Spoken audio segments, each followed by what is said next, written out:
All right, without further ado, let's get going here. My name is up there, so you don't have to worry about pronouncing it. Everybody calls me Pierre, because nobody can pronounce my last name, including the French. So there you have it. So briefly tell you where I come from and who I am and so on and so forth.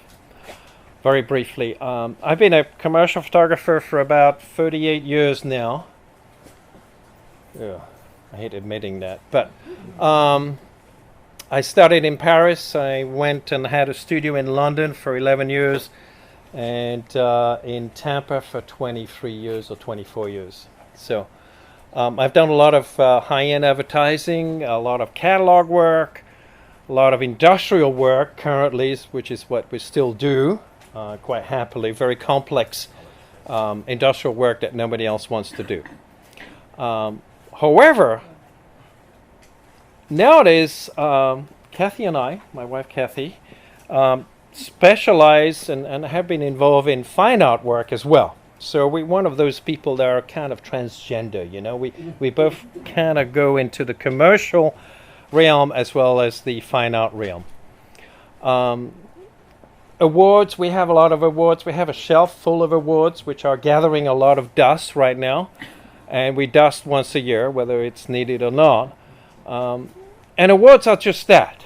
They're just recognition for what we've achieved in the last so many years. But that's nothing, because an award basically means that's what you've done before, not what you're going to do next. And that's really what we need to talk about as well. Education, I have a master's in physics, which I use very regularly, of course, not so much. I have a master's in French Lit from the Sorbonne, which is a bed of radical thinking, as you know. And I graduated in 1969, just after the riots. So my degree was easy to obtain at that time. And more recently, I have a master's in fine arts. So I'm all good on education. I don't need any more than I have now. Thank you. Professional association, I was the president of the American Society of Media Photographers for the Greater Florida chapter. We managed to change the name from Central Florida to Greater Florida, since we cover from the Pensacola all the way down to Fort Myers. Central Florida was no longer very applicable. I was a founding member of a UK association called AFAP, which represented photographers at that time against the Printers Union, who were hell-bent on making us something else. Current businesses is Pierre Dutertre, of course, which is a fine art site. I do a lot of consulting. Both me and Kathy do a lot of consulting one-on-one with both commercial photographers and fine art photographers at all levels, but generally speaking, emerging photographers or mid-career. I do a lot of mentoring of students. I'm an educator. I have been an educator for 11 years, on top of everything else, because it's something to do. And we mentor people at all levels, but particularly at the high level and beginning levels. And Jerry says... So if you're a photographer and you mentor photographers and you teach photographers, do our fine artists in the room have to get up and leave, or is the stuff that you're going to talk about or that you know about is relevant to them too? Yes, it's relevant to actually all artists, including painters, even sculptors. The business of photography and what we're talking about, how to pricing your work, is applicable to all artists. It doesn't matter what your medium is. You know, that's irrelevant, because to preempt things, basically, pricing your work is nothing to do with your work per se, except for certain categories. It is all about business. Okay? I have taught the business of photography and the business of art for about 12 years. And there is one constant about it that you need to be aware of. And once you know that formula, you can actually price anything from glass artworks to paintings to graphic arts to design to photography to whatever it is that you want to be involved in. Most of my workshops are actually applicable to all visual artists.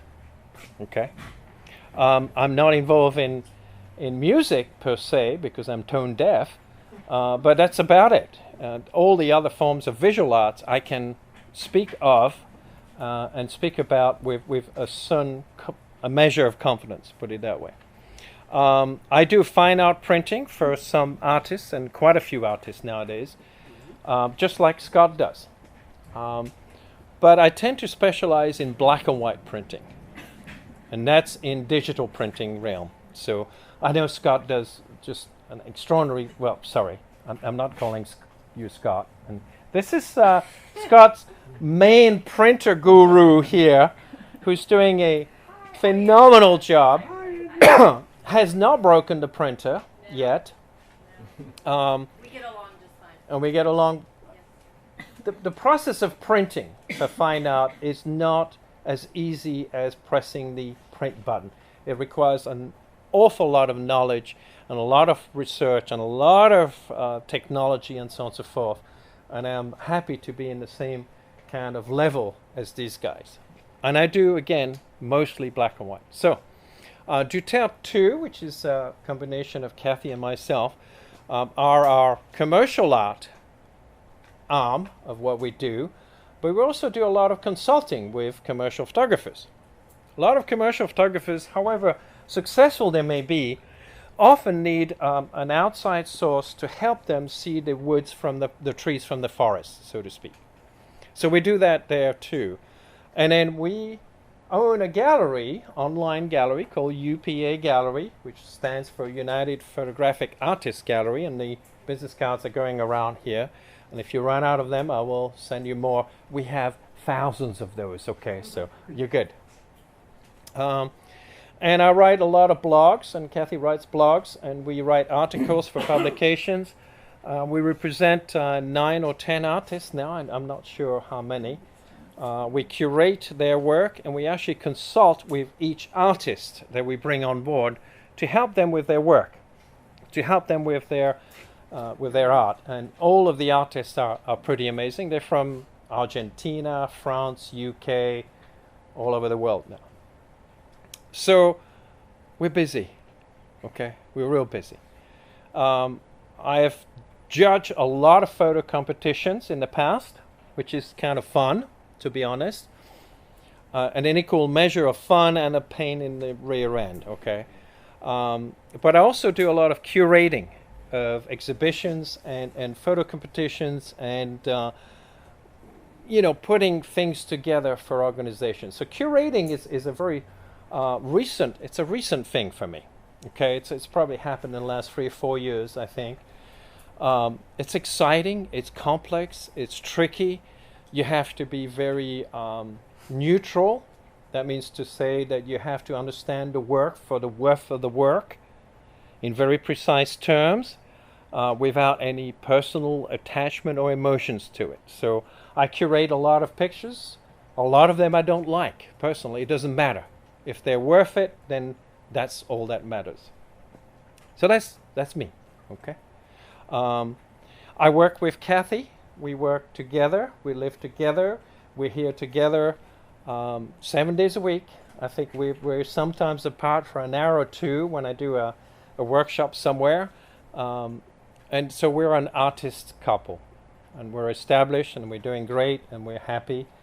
And life is good. All right, so let's dismiss some of the street myths here. Charge by the inch, okay? So you do whatever painting or photography, and you measure the 8 by 10 and say, well, this is how we're going to charge it.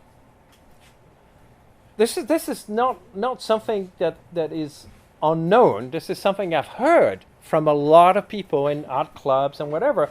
Is you measure the price of the work, the size of the work, and that's the price, right? Have you heard this before?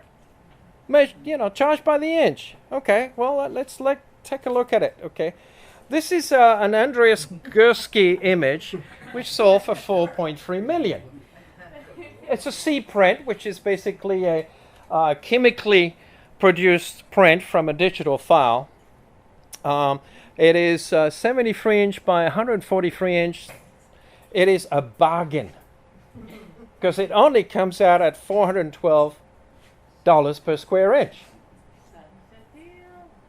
which also can dismiss the idea that bigger is more expensive.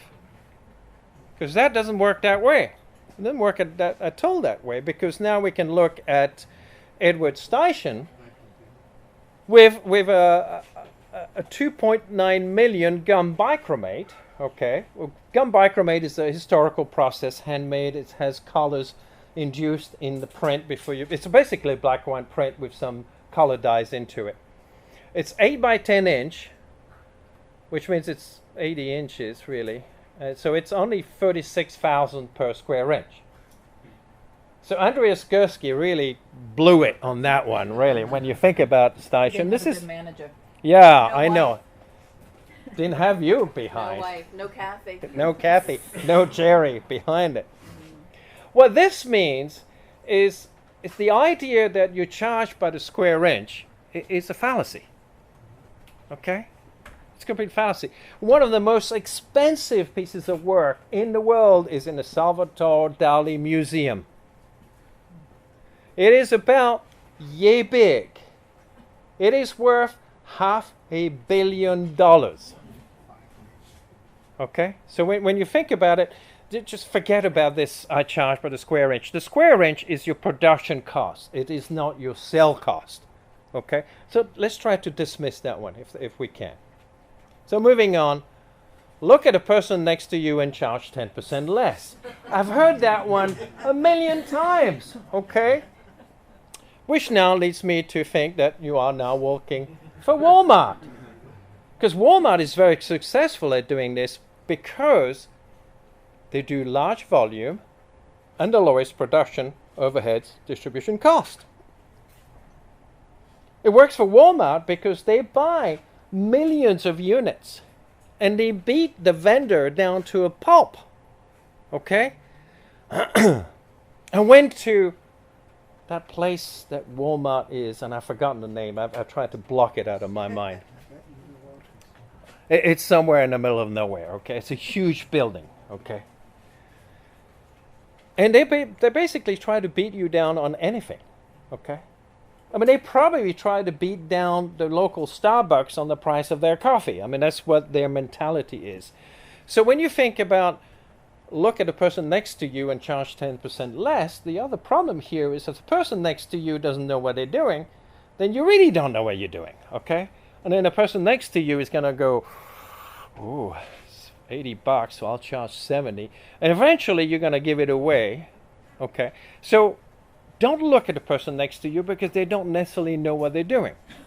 In fact, I would hazard a guess that the person next to you does not know what they're doing. That's the one thing that you can be sure of. So let's move on. I don't need to make any money. This is my hobby. I've heard that 1,000 times from local clubs. It's my hobby. I don't need to make any money, right? Why do I need to make money? I get Social Security every month. I'm good. You know, I got retirement. Which means you're going to go and work for Walmart because they're always hiring at the time. And you can then become a greeter. Or you can work for Walmart. Okay, because you'll run out of money because you're not charging for your work, therefore you will run out of money. Is photography free? Does anyone here can put the argument that it's free? Okay. Well, it is free if you go and smash some window somewhere and steal the cameras and that sort of thing, but there are some consequences attached to that. Is leaving free? Okay. Did you not pay for gas to come here tonight? Is your work free? Is it devoid of effort or value? Did you put no effort and no value into your work? You didn't pay for any of the materials? Your camera is going to last for 100 years? Yeah, right. Digital cameras lasting for 100 years? Not so much. 2 years if you're lucky, right? Your software will go out of whack in about 6 months, and then you'll have to do that. And then your computer is going to blow up in a puff of smoke in another year or so. So think about it. Your hobby is actually a very expensive one. Does that make sense?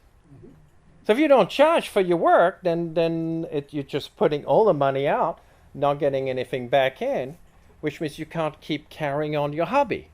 Because you eventually, unless you're independently wealthy. So if there's anybody in the room that's, very, very wealthy, please raise your hand, okay? Because we have a different business that deals with that. It's called kidnapping and something, ransom. I'm retired and my house is paid for, so I don't need any further income. I've heard that. And I go, really? Okay, so this is your house here. This is a tiny little castle, whatever. Okay, this is my house. It's paid for. It is paid for. Okay, there's no problem. The roof on that house cost $570,000 just for the roof. Okay, the taxes and everything else probably cost about 1.2 million. So unless you live in a shack somewhere, your house will cost you money. Life costs money. Does that make sense? I'm trying to be not overly assertive here, but I'm trying to say something that we're in business for the art. Okay, we're not giving art away. We have to make it pay for itself. Otherwise, you can't carry on making art. Most artists stop making art not because they don't like art or because they run out of ideas or because they don't know what to do. They stop making it because they run out of money. And that's a grave shame. In my book, it's terrible shame that people give up because they run out of money. Why do they run out of money? They don't charge enough for their art. They don't charge enough for their art. Yeah, that's the simple fact about it. I'm afraid to ask for money. I've heard that one quite a few times too, right? Oh, I can't ask people for money. It's scary. It's scary. Right? And you think these people have problems asking you for money? Yeah. Verizon Wireless, you don't pay them, they cut you off, okay? T-Co is even quicker about that. They take the meter out of your house and go, no money, no power. What about the government? Ooh, do they have a problem asking you for money? No, they don't. And if you don't pay them, they put you in jail. Which is an irony because then they have to pay for you to be in jail. But that's a different thinking. Welcome to America, cash or credit. Okay. So don't be afraid to ask for money. Everybody else doesn't have a problem to ask for money. Okay? It's simple. It's a simple proposition. When you go to the gas station and you pump gas, right? Do you go inside and go, I'd like to pay 50 cents a gallon? See what happens. Just try it, please. Just try it when you go home tonight. Because what will happen, you have a car with flashing blue lights. They're going to come behind you and they're going to haul you to jail. And then the government pays for the rest of it. So what else do we have here? Oh, I go by my production and framing costs and just add 100%. Jerry will be laughing about that for a while. Okay, so 100% sounds good. Are you good with that? 100% is good. How much does Epson charge for their ink? How much? What is the markup on ink on average from Epson? On the big cartridges, it's about 800%. On the big ones. And what do? They don't create art. They put ink in your machine. Now, if you have a small printer, with those itsy bitsy little cartridges, what do you think the markup is on it? It's almost 5,000% markup on a small cartridge. 5,000. And I know that from Epson because I asked them. And they're quite happy to tell you what their markup is. They say, yeah, we sell the machines for nothing, but the ink, we make lots of money. Thank you very much. So let's see at, the markup thing. Let's dismiss that in people's minds. This is a website that tells you the markups for various things, Interior painting, 6,000 something, right? Does that work for you? Cutting the lawn. Okay. Valet airport parking. That's the markup. House cleaning. That's why we don't do ours, because we can't afford that markup. Education. Oh, that's a bad topic here, isn't it? Oh yeah. Yeah. Look at these markups. We're looking at America here. We're looking at the standard corporate America markups here. Home and family, okay. Purebred versus rescue pup. Oh, interesting. Furniture, 400%. Make your own. I know Scott does. It doesn't matter. Huh? If you need the casket, it doesn't matter. Right. I mean, it's good. It's good. Food and drink. I bet you didn't know that most coffee shops have a 3,000% markup, do you? So when you get your cup of coffee from Starbucks that costs you $5, just work out backwards how it cost. Really. Healthcare. Oh, that's pretty. Everybody understands healthcare markups, right? These are current figures. These are figures that are 3 months old. Prozac. Wow. Happy pills are almost 5,000% markups. It costs a lot of money to be happy, right? That's why it's great to be an excellent client. Exactly. Electronics. Look at this one here. HDMI cable. This cable that goes to the projector, it's a very long cable. It costs $250. It costs actually $1.85 to make in China. So what do you think about your 100% markup profit here? Does that work for you? No, because everybody else is doing a lot better. Okay. I follow what my local art club leader says. Okay. I'm going to be generous here and say, well, if that person knows about pricing work, good. If that person cannot demonstrate that they have the background to know how to price your artwork, then it's more kind of, what's the word? Personal opinion? I was going to use the word gas, but that's okay. So there you go. So now that we've dismissed all this, what are the factors that are going to affect the pricing of your work? There's several factors here. The main one is down here, cost of doing business. But let's look at all the variables here. Can we? You ready for it? Okay. Subject matter, i.e. what you're taking pictures of, if we want to talk about photography. Is it cliche? Is it conceptual? Or is it unique? That's going to make a big difference into what your photography is worth, right? Sunset. Cliche. A typical sunset. It is good. It's a beautiful memory picture. It has its own value. I will not denigrate ever cliche pictures or personal pictures. They all have their place. However, now we're talking about pricing art. Do you understand the difference here? There's a big difference. So this is a cliche. I don't know who did that. I just got it out of Google, because you can get everything out of Google nowadays, right? Google knows where you are.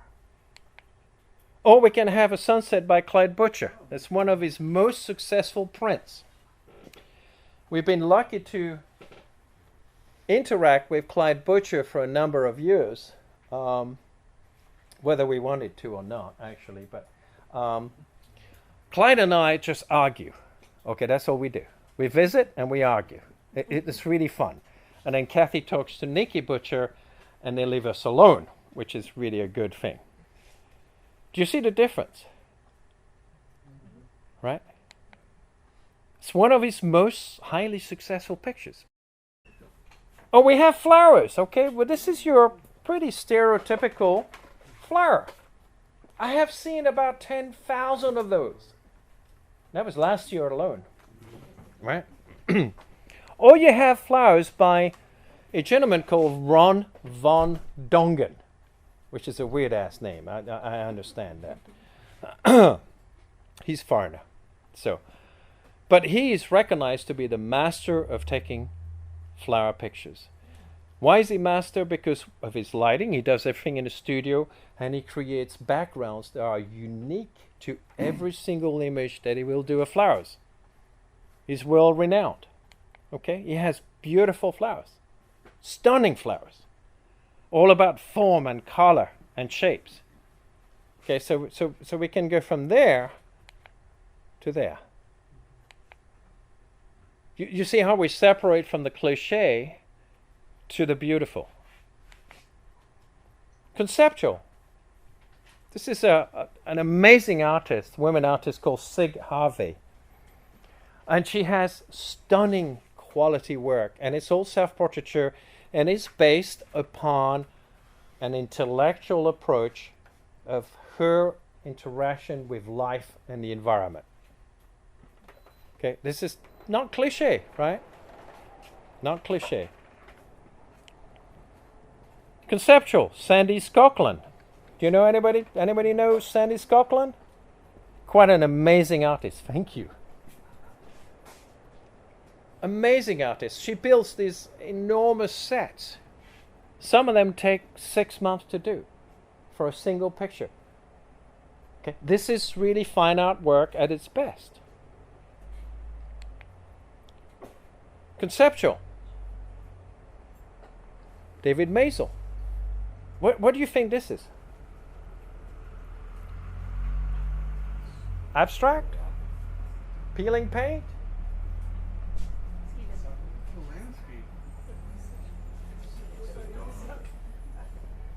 It's a high altitude aerial picture of the environmental pollution from mining. So it has multiple applications which are really interesting in the sense that it is not just a beautiful picture that looks like an abstract, but it's actually very much involved in the world of pollution and the world of environment. Okay? And then we have Dou Zhiming, Chinese artist that does pictures of angry seas. Stunning pictures. Analog, black and white. No digital here. Very, very big time work. Paiva. Absolutely unique style because he photographs abandoned kind of graveyards of cars and planes and machinery in the desert. And he brings sort of very bold light, colored light to his subject. So he puts flashes and continuous light with strong gels into the object and photographs this stuff. So he takes junk and makes it into art. That's pretty unique, right?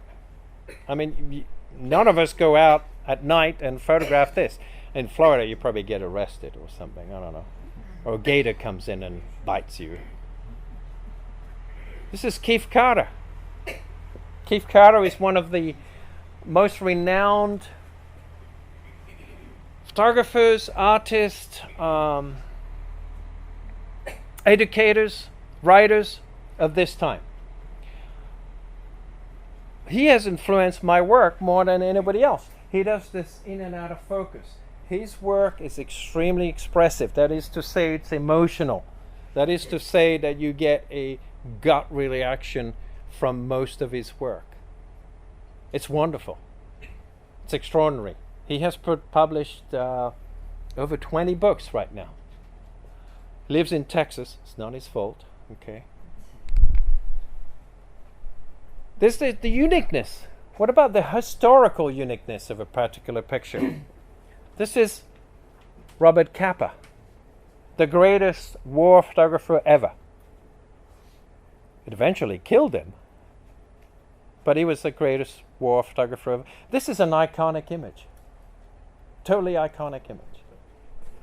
This is during the Spanish Civil War. Even more iconic is the D-Day invasion on the beaches of Normandy. These images are unique.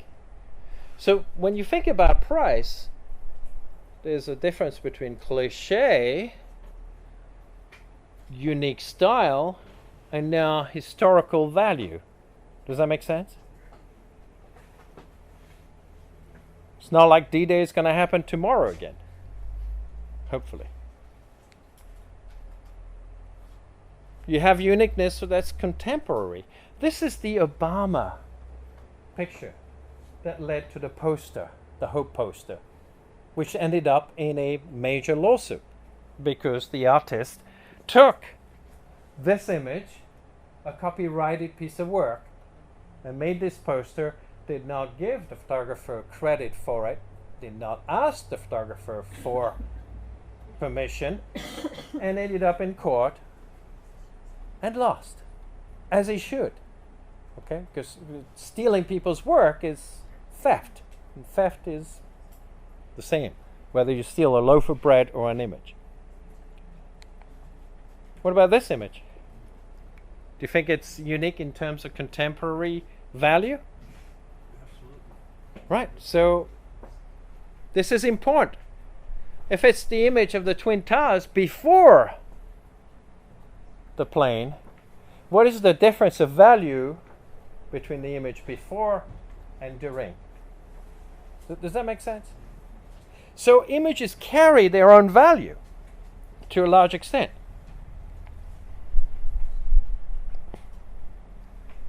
Something that people don't want to talk about, the longevity of your image. Scott will understand that very well. We both have been studying this for years. Is your image an analog print? Thank you. Is it a color print? Now it is known as a C print. Or is it another color process, a previous color process? That is an important thing. In other words, is it a chemical process or something else? If your image is a black and white silver print, analog print, particularly a fiber-based print, what's the longevity of it? Well, that's a factor in the cell of your print. You got to think about it.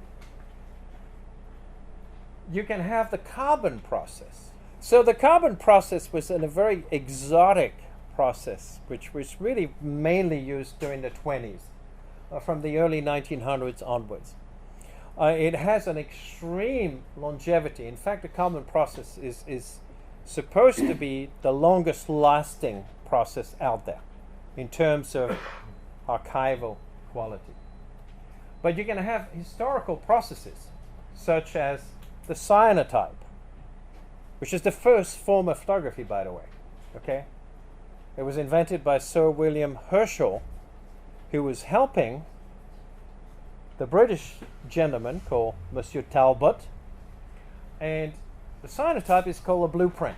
It was called a blueprint for many years, and it's basically, it's blue because the iron sulfide used.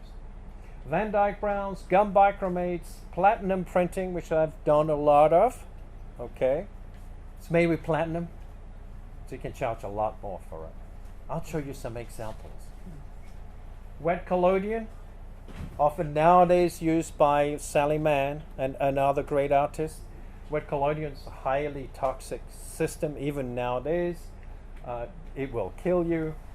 Ambrotypes, tintypes, daguerreotypes. The new daguerreotype system is actually safe. The old one killed most of the operators. You realize the daguerreotype was made with mercury vapor. So you put mercury and you put a lamp underneath, and the operator stood on top of it, coating the plate. Mercury vapor. More expensive. Hmm? Those should be more expensive. They are very expensive because they're also unique. That's why daguerreotypes have kept their value, because they're one, unique, and two, everybody who did daguerreotypes died very quickly. Photogravure. Photogravure. Right now, Florida Museum of Photographic Art has an artist there who has done giant photogravure. Photogravure is basically when you transfer a photographic image through a plate using sulfuric acid to etch the plate, and then you can print it. It's basically a form between photography and printing, put it that way. Photogravure now has revived itself because now you can get polymers with much softer acids to do it. I don't want to do it, it's way too complex. Okay. What about inkjet printing? What is the difference between giclée and inkjet? It's simple. A giclée is the French word for inkjet. Sounds more expensive. It does, like most French things. Quite rightly. So, however, giclée really would refer to a type of ink that is much more archival, which is heavier based and with less of a color range. Okay. Generally speaking, inkjet really in terms of what we do commercially and we sell nowadays is inkjet. The longevity of an inkjet versus a giclée is equally the same, okay? Unless you read a lot of articles by people who write a lot of things which they know or may not know about, Scott and ourselves do inkjet printing. It is giclée, but it's inkjet. Does that make sense? The longevity, and print transfers is another one, where you can take an inkjet and transfer it through an alcohol gel transfer system to a piece of wood or a piece of another piece of material. The longevity is going to be the same as the inkjet. What we do know is a company called Ardenberg has been doing a lot of research over the last probably 8 to 10 years on the archival quality of inkjets. And they have a lot of stuff. And if you go there, they've gone down the hill a little bit because they don't have quite enough money to do all that research. And if you look at a particular media and a particular printer, you're going to get a set of numbers. And you have to interpret these numbers, you have to read those numbers in a scientific manner to know which one is the best. There's one thing I can tell you. It doesn't matter any of this stuff. You take your print and put it in the sun for 2 months. It don't matter what you have. The best silver print ever made. You can take Ansel Adams' best print and put it in the front window. It's going to fade. Does that make sense? However, it will make a certain amount of impact on the price of your work. Because traditionally galleries still think that black and white silver prints is still the way to go, right? Because gallery curators are not necessarily always up with the times, and there's a gap between technology and art. Okay, you got to be aware of that. So think about that. Think how you produce your image. Okay, you put it on your, I don't know, Walmart or Staples little low-end printer. How long will it last? Well, probably a lot less than what Scott and Jerry and I and us do. So this is something you've got to think about. That's one of the factors. It's a minor factor, but it's still there. So you've got to think about it. So I'll show you some example. This is a platinum print made with a platinum palladium process. It's 12 inch by 12 inch. Right now it's editions of 10 at $1,500. I'll show you the difference, which is right there. If I press it in the right way. And this is an inkjet print on the same printer that Scott does. This is a 20 by 20 ultra chrome print. Editions of 20 for $575. Start thinking about these numbers. Okay, it's going to become relevant. Right, but if that print, if you only would have done the edition of 10 of that one, what would have been the price difference? The price would have gone up, right, but it would never go up to that price. Okay. Does that make sense? Because the longevity of a platinum print is, in theory, again, it's in theory, much higher. If I take this print and put it in the sun for 2 weeks, it's going to be gone. If I take this print here, put it in the sun for 2 weeks, it's equally going to be gone anyway. Okay. The process have something to do with that as well. The process has something to do with it because this is a handmade, Handmade, and you're doing. and I'll lose about half of those because, you know, you have to do this kind of in the dark, like many other things. But you have to do it with brush. You don't exactly know where the edges are. And it's much more complex to do. The temperatures, the chemicals all have to do with it. So, but there's a perception. It's a perception only. That's what I want to say. And the point I'm making here is the perception is that this is going to last longer than one of these. And that's wrong. They're going to last exactly the same amount of time depending on how you display and how you keep it. Does that make sense? It's the same with silver print. However, you will be told by galleries, you'll be told by collectors certain things. Fiber-based silver print is way better than anything else, right? I mean, educators will tell you that the only thing worth in life is fiber-based silver prints. Clyde Butcher will tell you that the only thing worth in life is fiber-based silver prints. And McDonald's. What? RC prints are, they poo-pooed by most collectors. Yeah, totally poo-pooed. It's plastic. Ooh, nasty. So let's take a look at different processes and how it affects the price. This is a one-off cyanotype. It's 8 inch by 10 inch. It's actually a mistake, but that's okay. Mistakes are good. You can make more money. That's $1,800. It's one. Why? Because the brush strokes and the stuff, and you do it in complete darkness, and I think we had a couple of glasses of wine and stuff. So I want to just move on and try to explain the different factors.